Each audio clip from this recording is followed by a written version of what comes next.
बाट नि आएको हो मलाई प्रपर धेरै आएको अझैसम्म नै आइरहेको थियो मलाई त अब पनि आउँछ होला फ्युचरमा होइन तर यस्तो रहेछ हेर्नुहोस्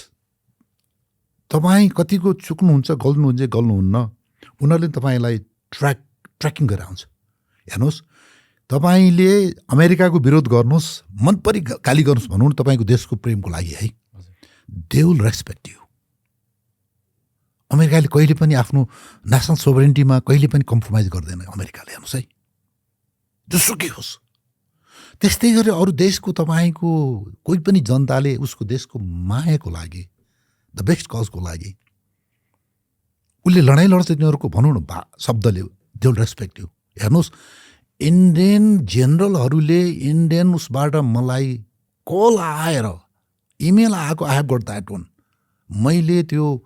इन्डियन आर्मीको चिफ साहब त्यो नरवानेले बाटो खनिरहेको छ हाम्रो लिम्बुधरमा र नेपालले चाहिँ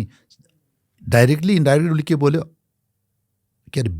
बिएस टप कता चाइनाको उसमा चाहिँ नेपालले यसो गरिरहेछ भनेर उसले बोल्यो नि त चिफ साहबले अब यस्तो इस्युहरू मैले धेरैचोटि रञ्जित रेले किताब यहाँ विमोचन गरेर प्रचण्ड लगाएर हाम्रो आर्मीका जनरलहरूले लन्च खाएर आए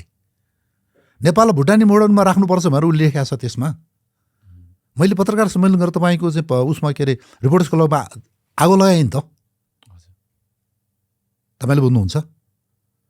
यो गर्दाखेरि मलाई त्यहाँका जेनरलहरू दे कल मी प्रेम युआर द रियल लाइन यसै भनेको बत्ती भलाइ छ हेर्नुहोस् यहाँनिर मैले तपाईँलाई के भन्छु भने मैले किन तपाईँलाई उदाहरण दिएँ भन्दा तपाईँ कतिको बिग्नुहुन्छ तपाईँ के को लागि लडिरहनु भएको छ if you are fighting for in favour of your national sovereignty integrity तपाईँको प्याट्रोटिजमको लागि गर्नु दे डेफिनेटली रेस्पेक्ट यु यो चाहिँ मेरो अनुभव हो हेर्नुहोस् कुरा भन्नुहुन्छ